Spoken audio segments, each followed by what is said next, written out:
How could a little secret affair turn my whole life upside down? I thought I was just having harmless fun, until the day my husband handed me legal papers and told me he was taking everything, just like his lover's wife took him from me. Why did I never see the trap I was setting for myself until it snapped shut? Before we dive deeper into this story, I have one small request. Please subscribe, drop a like, comment, and hit that hype button to boost this channel so more people can discover these incredible stories. The notification sound on my phone made my heart skip a beat.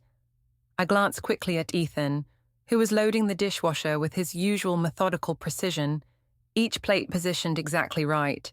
His back was turned, giving me the perfect opportunity to check Lucas's message.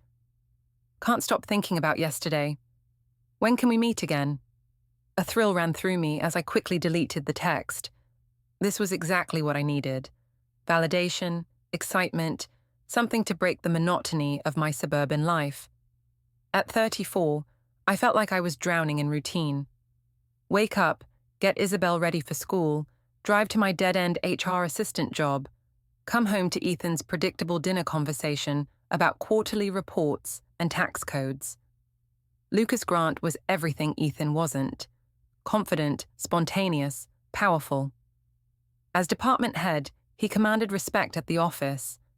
When he'd started paying attention to me 3 months ago, complimenting my work, asking my opinion on projects, I felt alive for the first time in years. Mireille, everything okay? Ethan's voice startled me. I hadn't noticed him turn around. Just work stuff, I said, slipping my phone into my purse. You know how demanding things have been lately. Ethan nodded, but something in his expression seemed different, more attentive. You've been working a lot of late nights recently. The Henderson project must be really complex. I laughed, hoping it sounded natural. You have no idea. Sometimes I think you're lucky being an accountant. Numbers don't change their minds every 5 minutes like people do. Right, he said slowly. It's just that when I called your office last Thursday around 7, they said everyone had left for the day. My stomach tightened, but I kept my voice steady. I was probably in the bathroom or stepped out for coffee. You know how the front desk is, they never know where anyone actually is. Ethan dried his hands on the dish towel, his movements deliberate. Makes sense. I just worry about you driving home so late. Maybe I should start picking you up on those nights. That's sweet, but completely unnecessary, I said quickly. Besides, you'd have to get Isabel from after-school care, and you know how she hates being the last kid picked up. Our 8-year-old daughter had been quieter lately, I'd noticed. Less chatty at dinner, spending more time in her room. Probably just a phase. Kids her age went through all sorts of developmental changes. The next morning, I was applying my makeup when Ethan appeared in the bathroom doorway. Mum called last night after you went to bed, he said. She's concerned about Isabel. I paused, mascara wand halfway to my lashes. What do you mean, concerned? She thinks Isabel seems withdrawn lately. Less talkative when they talk on the phone. Helen Vane had always been overly protective of her family. The woman noticed everything and had opinions about all of it. Your mother worries too much, I said. Isabel's fine. She's just growing up, becoming more independent. Maybe, but Mom has good instincts about these things. I capped the mascara and turned to face him. Are you seriously going to let your mother analyze our daughter's phone conversations? Isabel is 8, Ethan. She's discovering her own personality. That's healthy. I'm not saying Mum's right, I'm just saying maybe we should pay attention. I pay attention to our daughter every single day, I snapped. I'm the one who gets her ready for school, packs her lunches, helps with homework. Maybe if you spent less time buried in spreadsheets, you'd see that she's perfectly normal. Ethan's jaw tightened. That's not fair, Mireille. You know I do my share. Do you? Because from where I stand, it looks like I'm managing this household while you sit in your home office calculating other people's taxes. The hurt in his eyes made me feel momentarily guilty, but I pushed the feeling away. I was working harder than ever, not just at my job, but maintaining this relationship with Lucas, keeping everything balanced. The least Ethan could do was trust me instead of questioning every little thing. That evening, I was texting Lucas when Ethan walked into the living room. I quickly switched to a work email, but not before I noticed Ethan's eyes flick to my phone screen. "Important message?" he asked casually. "Just confirming tomorrow's meeting schedule," I said. "You know how last minute everything is in HR." He sat down beside me on the couch, closer than usual. "What kind of meetings are you having so late? I thought HR was more of a 9 to 5 department." "Not when there are personnel issues to resolve," I said, my irritation growing. "Honestly, Ethan, what's with all the questions lately? Do you think I'm lying to you about something?" "Of course not. I'm just interested in your work. We used to talk about our days more." "We still talk, but your idea of conversation is telling me about tax code updates and quarterly projections. Not exactly riveting dinner conversation." Ethan was quiet for a moment. "I guess I thought you found my work as interesting as I find yours." The genuine hurt in his voice made me uncomfortable. I softened my tone. "I do care about your work, honey. I'm just stressed right now. This project has everyone on edge, and I'm probably bringing that tension home. I'm sorry." He squeezed my hand. "No, I'm sorry. I know you're under pressure. I just miss spending time with you." "Once this project wraps up, things will go back to normal," I promised, hating how easily the lie came out. Later that night, after Ethan fell asleep, I crept downstairs to text Lucas back. The excitement of sneaking around, of having this secret part of my life, was intoxicating. For the first time in years, I felt desirable, interesting, alive. I was so absorbed in our conversation that I didn't hear the footsteps on the stairs until it was almost too late. I quickly deleted our message thread and pretended to be checking my work email. "Can't sleep?" Ethan asked from the doorway. "Just thinking about tomorrow's presentation," I said. "You know how I get before big meetings." He nodded, but lingered in the doorway longer than usual, watching me. When I finally looked up and smiled, he seemed to shake himself out of whatever he was thinking. "Don't stay up too late," he said. "You need your rest." After he went back upstairs, I sat in the dark living room, my heart pounding. That had been too close. I needed to be more careful, more strategic about when and how I communicated with Lucas. But as I thought about Lucas's hands on my waist yesterday afternoon in his office, about the way he looked at me like I was the most fascinating woman in the world, I knew I wasn't ready to give this up. Not yet. I just needed to be smarter about it. The office felt different the next morning. I couldn't put my finger on it exactly, but there seemed to be more whispered conversations that stopped when I walked by, more lingering glances in my direction. I made my way to the break room for coffee, trying to project confidence. 2 colleagues from accounting, Janet and Michelle, were huddled by the microwave, their voices low. "I'm just saying, it's pretty obvious," Janet was saying. "The way she stays late, the way he calls her into his office for special projects." "Shh," Michelle hissed, nodding toward me. "Morning, Mireille." "Good morning," I said brightly, pouring coffee with steady hands. "Beautiful day, isn't it?" They mumbled agreement and quickly left. I took my time adding cream, letting their words wash over me. So what if people were talking? Office gossip was inevitable in any workplace. People with boring lives always needed something to speculate about. My phone buzzed with a text from Lucas. "Need to see you. My office. 10 minutes." I felt the familiar flutter of excitement, but when I knocked on his door, Lucas looked tense. "Close the door," he said without looking up from his computer. I did, then moved toward his desk, expecting him to pull me close like he usually did. Instead, he gestured to the chair across from him. "We need to talk," he said. "That sounds ominous." I tried to keep my tone light, flirtatious. "Mireille, I think people are starting to notice." "Notice what?" I leaned back in the chair, projecting calm. "That I'm good at my job and you recognize that?" "You know what I mean." "I really don't. Are you worried about some office gossip?" Lucas, these people have nothing better to do than create drama where none exists.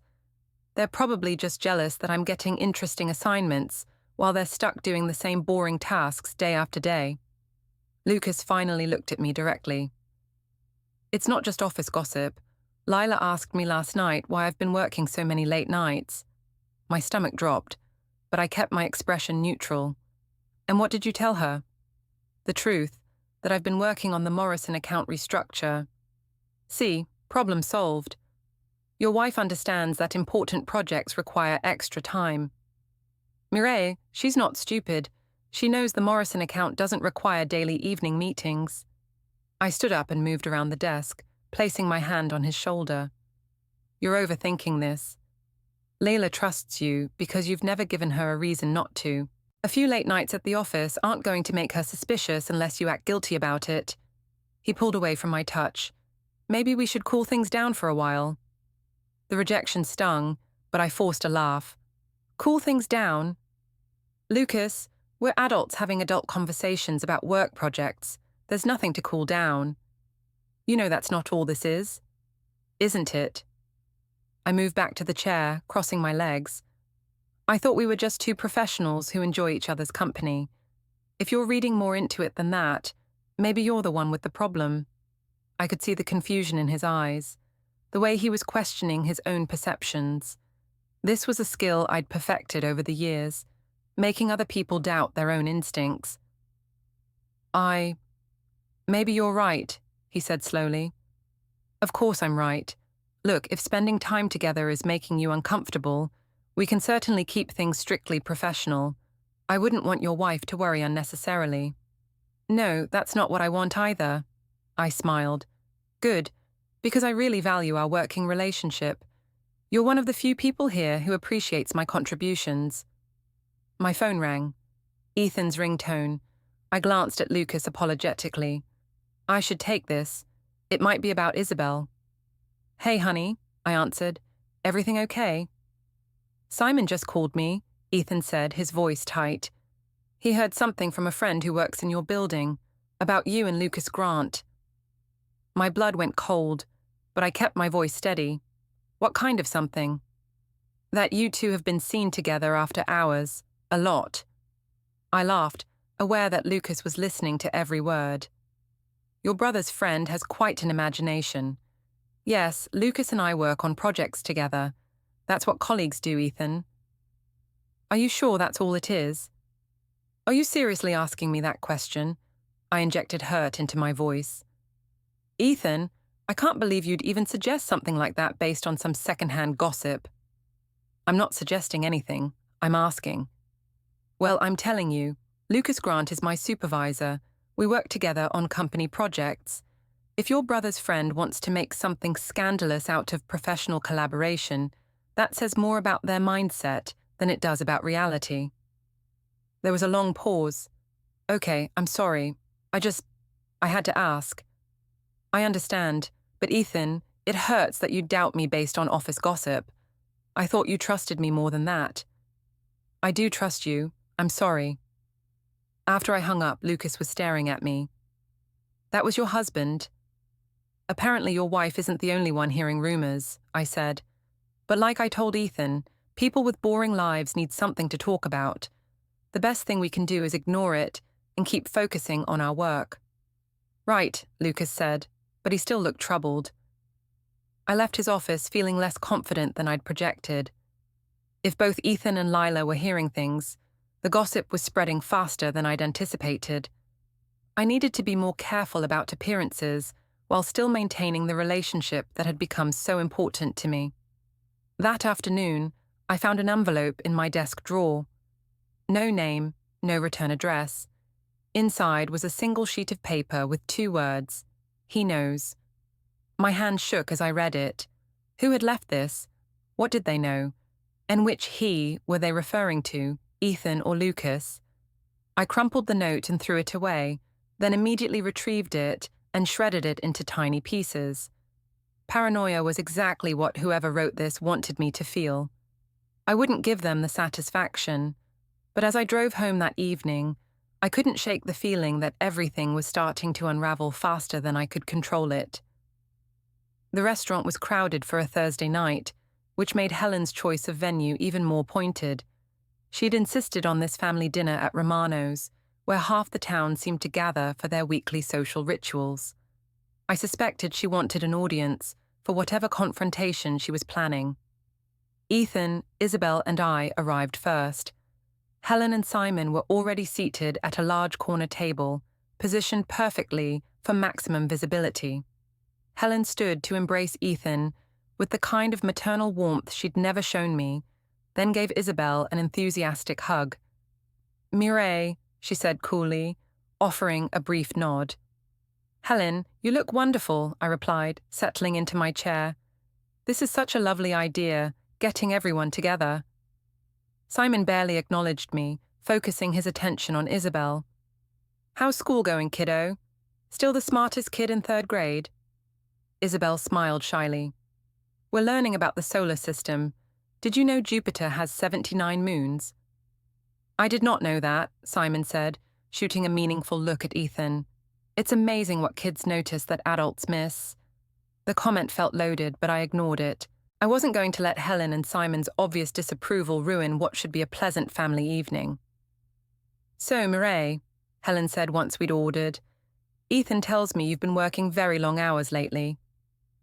"The corporate world never sleeps," I said lightly. "But it's rewarding work. I'm finally getting the recognition I deserve." "Recognition from whom exactly?" Simon asked. I felt Ethan tense beside me. "From my supervisors, obviously. Lucas Grant has been very complimentary about my contributions to the Morrison project." "Lucas Grant," Helen repeated. "Isn't he the married man you've been spending so much time with?" The table went silent. Even the ambient restaurant noise seemed to fade. I forced a laugh. "Helen, I hope you're not suggesting something inappropriate. Lucas is my department head. We work together because that's literally what colleagues do." "Of course," Helen said, but her tone suggested otherwise.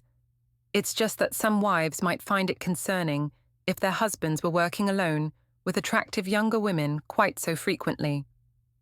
"Some wives have more confidence in their marriages," I replied smoothly, "and more trust in their husband's professionalism." Ethan cleared his throat. "Maybe we should talk about something else." "Why?" I turned to him with exaggerated surprise. "Are you uncomfortable with your family knowing how hard I work, how dedicated I am to my career?" "That's not what I meant." "Then what did you mean? Because it sounds like you're embarrassed by my success." "Success?" Simon leaned forward. "Is that what you call it?" "Simon," Ethan warned. "No, it's fine," I said, my voice rising slightly. "I'd love to hear what Simon thinks success looks like, because from where I sit, it looks like being valued by people who matter, being trusted with important responsibilities, being seen as more than just a suburban housewife." "Mireille," Ethan said quietly, "please lower your voice." I looked around and realized several nearby tables were listening. Good. Let them hear how I was being attacked by my own family. "I'm sorry if my career achievements make some people uncomfortable," I said, projecting my voice just enough to ensure our audience could follow along. "But I refuse to apologize for being good at my job." Helen's face was flushed. "No one is attacking your career, dear. We're concerned about your marriage." "My marriage is fine," I said firmly. "Better than fine. Ethan and I have built something solid based on trust and mutual respect. Haven't we, honey?" I reached for Ethan's hand, but he pulled away slightly. The gesture was subtle, but I caught Helen's satisfied smile. "Of course," Ethan said, but his voice lacked conviction. "See," I addressed Helen and Simon. "The only problem here is family members who seem determined to create drama where none exists. Maybe if you spent less time gossiping and more time focusing on your own lives, everyone would be happier." "Mireille," Ethan's voice was sharp now, "that's enough." "Is it? Because I'm tired of being treated like the villain for having ambition, for wanting more than just cooking dinner and folding laundry. Some of us weren't content to settle for boring, predictable lives." The words hung in the air like a challenge. I could see the hurt in Ethan's eyes, the anger in Simon's, the triumph in Helen's. Isabel was staring at her plate, picking at her food with obvious discomfort. "I think," Helen said slowly, "that some people mistake selfishness for ambition. And I think some people mistake jealousy for concern," I shot back. Ethan stood abruptly. "I need some air." "Daddy?" Isabel looked up with worried eyes. "It's okay, sweetheart. I just need to make a phone call." He walked away, leaving me alone with his family and our daughter. The silence stretched uncomfortably. "Well," I said finally, "this has been lovely. Nothing like family support to make a person feel valued." "Mireille," Helen said, her voice deadly quiet, "I don't know what game you think you're playing, but it ends now. That man loves you more than you deserve, and if you destroy him, you'll answer to me." "Is that a threat?" "It's a promise." Simon signaled for the check. "I think we're done here." "Yes," I agreed, "I think we are." When Ethan returned 20 minutes later, his face was unreadable. He helped Isabel with her coat, said polite goodbyes to his family, and walked to the car without speaking to me. The drive home was silent except for Isabel's quiet questions about why everyone seemed angry. Ethan assured her that adult conversations sometimes got complicated, but everything would be fine. That night, after Isabel was asleep, I tried to approach him. "I'm sorry about dinner," I said. "Your mother just pushes my buttons." Ethan was sitting at his desk, making notes in a small notebook I'd never seen before. He looked up at me with an expression I couldn't read. "What are you writing?" I asked. "Just some thoughts," he said, closing the notebook. "About tonight. About a lot of things." "What kind of thoughts?" "The kind that help me figure out what's real and what isn't." Something in his tone made me nervous, but I forced a smile. "Everything's real, Ethan. Our marriage, our family, our life together. Don't let your mother's paranoia make you doubt that." He nodded slowly, but didn't put the notebook away. "I'm going to bed," I said. "Coming?" "In a few minutes." I lay awake for over an hour, listening for his footsteps on the stairs. When I finally drifted off, I could still hear the soft scratch of his pen against paper, documenting thoughts I was no longer privy to. The next few days passed in an uncomfortable tension. Ethan was polite but distant, speaking to me only about necessary household matters. He left for work earlier and came home later, claiming he had extra projects to finish before tax season. Meanwhile, Lucas had become increasingly evasive. Our text conversations were shorter, more formal. When I suggested meeting after work, he claimed to be busy with family obligations. Thursday afternoon, I was picking up Isabel from school when I noticed Lila Grant standing near the playground. She was perfectly put together as always. Designer jeans, cashmere sweater, hair that probably cost more than my monthly grocery budget. Her son Tommy was in Isabel's class, but we'd never spoken beyond polite nods. Today, she was walking directly toward me. "Mireille, right?" she said with a smile that didn't reach her eyes. "We haven't officially met. I'm Lila Grant." "Of course," I replied, matching her fake warmth. "Tommy's mom. How are you?" "I'm well, thank you. I was wondering if we could chat for a moment." Isabel was playing on the swings, giving us privacy. I nodded, curious about what Lucas's wife wanted to discuss. "I'll be direct," Lila said. "My husband has been working very late recently. He says it's due to a project he's managing with you." "The Morrison account restructure," I confirmed. "It's been quite demanding." "I'm sure it has. The thing is, I called his office last night around 8:30, and the security guard said the building was empty except for maintenance staff." My stomach dropped, but I kept my expression neutral. "That's odd. Maybe Lucas stepped out for dinner. You know how these long work sessions go. Sometimes you need a break." "Perhaps. Or perhaps the work isn't happening at the office." The accusation hung between us like a blade. I could feel other parents glancing our way, sensing the tension. "I'm not sure what you're implying," I said carefully. "I think you know exactly what I'm implying. The question is, what are we going to do about it?" There's nothing to do about it because there's nothing happening beyond professional collaboration. If you're having trust issues with your husband, that's between you and Lucas. Lila's smile turned predatory. Oh, I trust my husband completely. It's you I don't trust. Then we don't have anything to discuss. I turned to call Isabel, but Lila's voice stopped me. Actually, I think we have quite a lot to discuss, especially since I've already spoken with your husband. My blood went cold. Excuse me. Ethan seems like a lovely man, very devoted to his family. It would be a shame if someone took advantage of that devotion. You had no right to contact my husband. I had every right to protect my marriage, just like he has every right to protect his. I wanted to grab her perfectly styled hair and shake her until that smug expression disappeared, but we were surrounded by other parents and children. Instead, I called Isabel and walked away without another word. During the drive home, Isabel was unusually quiet. "Mom," she said finally, "why was Tommy's mom talking to you like that?" "Like what, sweetheart?" "Like she was mad at you." Her voice sounded mean. I glanced in the rearview mirror at my daughter's worried face. Sometimes adults have disagreements about work things. It's nothing for you to worry about. "Is that why Daddy's been sad lately?"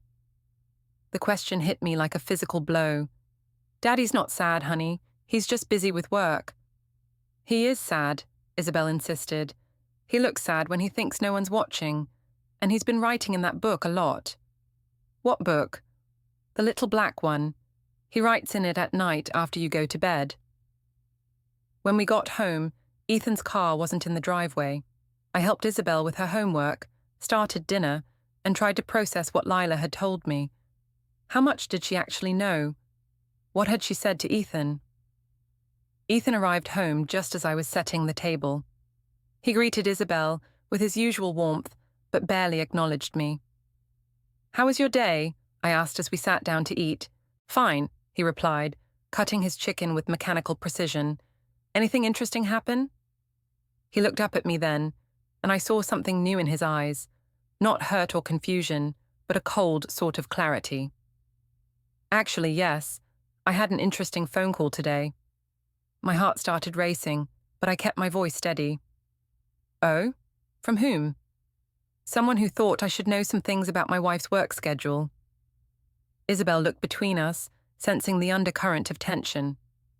I forced a smile for her benefit. "Well, that sounds mysterious." "Doesn't it?" Ethan continued eating, his movements deliberate and calm. "Amazing how concerned people can be about other people's marriages." "Some people have too much time on their hands," I said, "and too little respect for boundaries." "Boundaries," Ethan repeated thoughtfully. "That's an interesting word choice." After dinner, Ethan disappeared into his home office while I helped Isabel with her bath and bedtime routine. When I came downstairs, his office door was closed, but I could see the light underneath. I knocked softly. "Ethan, can we talk?" "I'm busy right now." "It's important." "So, is what I'm doing." I tried the door handle, but it was locked. In 15 years of marriage, Ethan had never locked his office door. "Ethan, please. Whatever Lila Grant told you, we should discuss it." Silence. "I know she called you. She told me she did. But whatever she said, you need to hear my side of the story." Still nothing. I pressed my ear to the door and could hear the soft clicking of computer keys, the occasional rustle of papers. He was working on something, but what? The next morning, I woke up alone. Ethan's side of the bed was made, his coffee cup already in the dishwasher. A note on the counter said he'd taken Isabel to school and would be working late again. I called in sick to work, something I rarely did, and spent the day trying to figure out my next move. Lucas wasn't answering my texts, Ethan was shutting me out, and Lila Grant was apparently orchestrating some kind of campaign against me. When Ethan came home that evening, he had a manila folder under his arm, an expression I'd never seen before.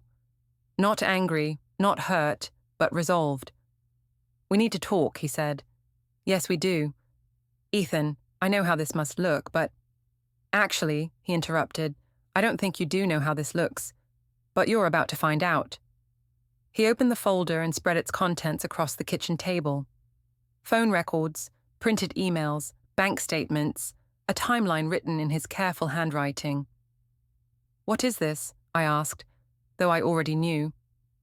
"Evidence," he said simply, "of what my wife has been doing for the past 3 months."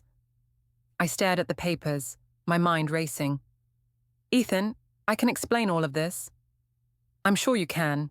You've always been good at explanations. But I'm done listening to them." "What do you mean?" He pulled out a business card and placed it on top of the pile. "I mean, I've already talked to a lawyer, and tomorrow you'll be talking to one too." The room seemed to tilt around me. This couldn't be happening. Not like this. Not when I still had time to fix things. "Ethan, please. Think about Isabel. Think about our family." "I am thinking about Isabel," he said. "That's exactly what I'm thinking about."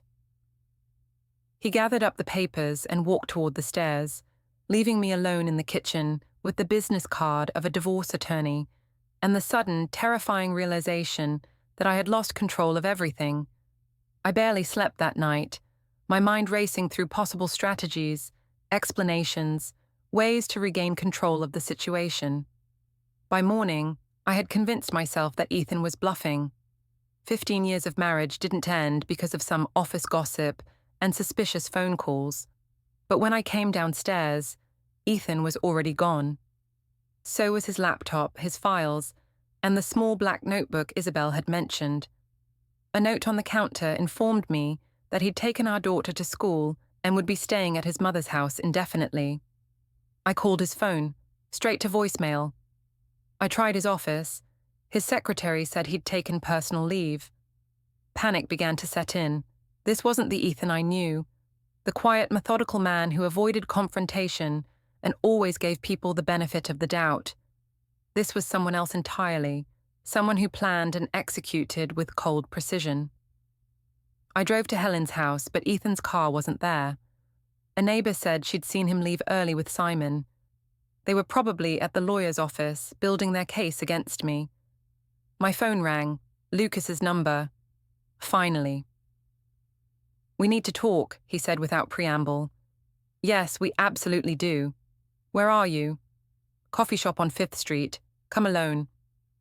I found him at a corner table, looking haggard. He'd aged years in the past week, his usual confidence replaced by barely controlled panic. "This is a disaster," he said as I sat down. "Leela knows everything." "How much is everything?" "She has photos, Mireille, of us leaving the office together, going to restaurants, sitting in my car. She's been following us for weeks." My blood ran cold. "Photos?" "Professional quality. She hired a private investigator." "Why didn't you tell me?" "I didn't know. She presented me with a complete dossier last night. Times, dates, locations. She even has hotel receipts." I remembered the anonymous note. He knows. It hadn't been referring to Ethan at all. "What did you tell her?" "The truth. That it was a mistake, that it meant nothing, that I'd do anything to save our marriage." The words hit me like a slap. It meant nothing. "Mireille, my wife is threatening to take my children, my house, half my retirement. She has enough evidence to destroy me professionally. Of course it meant nothing compared to that."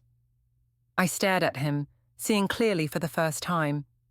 This man I'd risked everything for, this person I'd thought was so much more exciting than my boring, predictable husband, was a coward.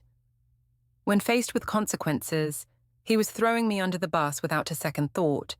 "So what's your plan?" I asked. "I'm going to tell everyone that you pursued me, that you were obsessed and I tried to discourage you, but you wouldn't take no for an answer. You're going to lie. I'm going to survive, which is more than you're going to do when your husband's lawyer gets done with you." He stood to leave, then turned back. "For what it's worth, I'm sorry, but I have a family to protect." "So did I whispered, but he was already gone. I sat in the coffee shop for an hour, trying to process the magnitude of my situation. Lila had evidence, professional evidence, the kind that would hold up in court, destroy my reputation, give Ethan everything he needed to take Isabel away from me. When I finally drove home, There was a car in my driveway I didn't recognize. Through the window, I could see Ethan sitting at our kitchen table with a woman in a business suit. Legal papers were spread between them.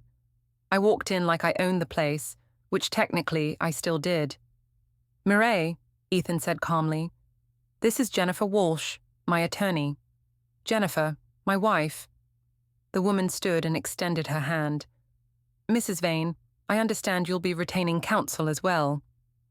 "I haven't decided what I'm doing yet," I said, not taking her hand. "That's your right, of course. But I should inform you that we'll be filing for divorce on Monday morning, along with a petition for full custody of your daughter." "Full custody?" I laughed, but it sounded hysterical even to me. "Based on what?" Jennifer Walsh opened a thick folder. "Based on documented evidence of adultery, financial impropriety, and behavior detrimental to the welfare of a minor child." "Financial impropriety?" Ethan spoke for the first time. "The hotel charges, Mireille. Charged to our joint credit card. The dinners, the gifts. You used our money to fund your affair." I felt the walls closing in. "Ethan, please. We can work this out. We don't need lawyers and courts and all this drama. We can go to counseling, figure out how to move forward." "The time for counseling was before you decided to have an affair with a married man," he said. "The time for working it out was before you lied to my face for 3 months." "I made a mistake. People make mistakes, Ethan. That doesn't mean we have to destroy our family." "You destroyed our family the first time you met Lucas Grant in a hotel room." The lawyer was taking notes, recording everything I said. I realized that this conversation was probably being documented as evidence of my mental state, my fitness as a mother. "I want to see Isabel," I said. "You'll see her this weekend, under supervised visitation," Jennifer Walsh replied. "The court order will specify the terms." "Court order? You can't keep me from my own daughter." "We can and we will," Ethan said, "until a judge determines what's in her best interest." I looked at my husband, really looked at him. The man I'd taken for granted, dismissed as boring and predictable, had outmaneuvered me completely. While I'd been playing games and having my little affair, he'd been building an airtight case that would give him everything and leave me with nothing. "This isn't over," I said. "Actually," Jennifer Walsh replied, gathering her papers, "it is. We'll be in touch about the custody evaluation and asset division. I'd strongly recommend you hire an attorney before Monday." After they left, I sat alone in the house that might not be mine much longer, finally understanding the trap I'd built for myself. I'd thought I was so clever, so entitled to my little adventure. I'd thought Ethan was too weak, too trusting, too predictable to ever fight back. I'd never been more wrong about anything in my life. The law office of Walsh & Associates was everything I'd expected. Mahogany furniture, diplomas on the walls, the smell of expensive leather, and quiet power. I sat across from Jennifer Walsh, my own hastily hired attorney beside me, trying to maintain some dignity as my life was systematically dismantled. "Let's review the custody arrangement first," Jennifer said, opening a thick file. "Mr. Vane will have primary physical custody of Isabel, with Mrs. Vane receiving supervised visitation every other weekend until the court-appointed psychologist completes her evaluation." "Supervised by whom?" my lawyer asked. "A court-approved social worker, at Mrs. Vane's expense." The humiliation was suffocating. In 3 weeks, I'd gone from suburban housewife to someone the court system considered a potential danger to her own child. "Now, regarding asset division," Jennifer continued, "Mr. Vane is prepared to be generous, despite the circumstances." She slid a document across the table. I scanned the numbers, my heart sinking with each line. The house would be sold, with Ethan receiving 70% of the proceeds. The retirement accounts would be split 60-40 in his favor. I would keep my car and my personal belongings, plus a small settlement that would barely cover a security deposit on an apartment. "This is hardly generous," my attorney protested. "Mrs. Vane contributed to this marriage for 15 years. Mrs. Vane also committed adultery, and used marital funds to finance that adultery, Jennifer replied coolly. We have documentation of every hotel charge, every dinner, every gift. In total, she spent over $3,000 of family money on her affair. $3,000 hardly justifies this division. The financial infidelity is just one factor. We also have testimony regarding Mrs. Vane's emotional abuse of her husband, her manipulation tactics, and her neglect of parental responsibilities. I finally found my voice. Emotional abuse? That's ridiculous. Is it? Jennifer pulled out another file. We have video testimony from the family dinner at Romano's, where you publicly humiliated your husband. We have witness statements from co-workers who observed your manipulative behavior. We have documentation of your gaslighting techniques, your attempts to make Mr. Vane question his own perceptions and memories. Those are just normal marital disagreements. Normal marriages don't require one spouse to keep a detailed journal documenting the other's lies and manipulations. She placed Ethan's black notebook on the table. My stomach dropped as I recognized his careful handwriting, page after page of dates, times, conversations, my exact words recorded with devastating accuracy. This is inadmissible, my lawyer said weakly. Actually, it's not. Mr. Vane was documenting his own experiences in his own home, perfectly legal. The door opened, and Ethan walked in. But he wasn't alone. Lila Grant was with him, carrying her own folder of documents. Mrs. Grant has kindly agreed to share her evidence with us, Jennifer explained, since it directly impacts the custody determination. Lila sat down across from me, her expression calm and professional. She looked like she was chairing a board meeting, rather than destroying someone's life. I have photographs documenting Mrs. Vane's affair, she said, opening her folder. Times, dates, locations. I also have recordings of conversations between Mrs. Vane and my husband, where she explicitly discussed manipulating her husband and hiding her activities. Recordings? I felt the blood drain from my face. My husband's phone was configured to automatically record all calls after I discovered the affair. Perfectly legal with one-party consent. She pressed play on a small device. My own voice filled the room, confident and callous. Ethan's so predictable. He believes whatever I tell him. I could probably stay out all night and convince him he forgot I mentioned it. The sound of my own words, my own arrogance, was devastating. I remembered that conversation with Lucas, how clever I'd felt, how superior to my trusting husband. Turn it off, I whispered. There's more, Lila said. Hours of recordings where Mrs. Vane discusses her contempt for her husband, her plans to continue the affair, her belief that she's entitled to deceive him because he's boring. I stared at the signature line until the letters blurred. Ethan watched me the way you watch someone finish drowning. No anger left, just the quiet certainty that the water is deeper than they thought. My lawyer tried the counseling card. Ethan shut her down with 6 words. She had 214 days. She chose. Jennifer Walsh tapped the papers. Sign or we file Monday, and every photo, every Venmo to the hotel bar, every I'm at yoga text while you were in Lucas's apartment goes to the judge. Your choice. I looked for Isabel. Where is she? With my mother, Ethan said, eating mac and cheese, doing second-grade spelling words, sleeping through the night for the first time in months. She's fine. The pen shook so hard the first letter of my name looked drunk. I signed. When the door closed behind them, the conference room felt refrigerated. My lawyer muttered something about appeal windows and fled. 6 months later, I live in a 420-square-foot studio that smells like fryer grease from the bar downstairs. I see Isabel every other Saturday in a church basement, while a retired social worker times our hugs with an iPhone stopwatch. Ethan married Isabel's second-grade teacher, Ms. Harper, the one who sent home the sweet notes about what a joy Isabel is. I watched the wedding photos on Facebook before I could stop myself. Isabel in pale pink tulle, throwing petals, smiling like the world never broke. Lucas got fired, divorced, and moved to Phoenix. He drunk texted me once at 2 a.m. "We're finally free, babe." I blocked the number and threw up in the sink.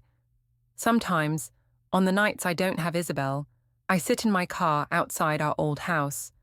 The porch light is the same, but the swing has new cushions, and there are tricycles on the lawn now. Ethan's truck is in the driveway, Ms. Harper's Prius beside it. The kitchen window glows gold, and I can see them moving around inside. 3 silhouettes instead of 4. I never get out of the car. I just sit there until the light goes off, until I understand all over again that I'm the one who turned it out. I thought I was hunting excitement. Turns out I was the prey all along, and the quiet man I called boring simply waited until I walked far enough into the trap to spring it. He never raised his voice. He didn't have to. The silence he left me with is louder than anything I've ever known.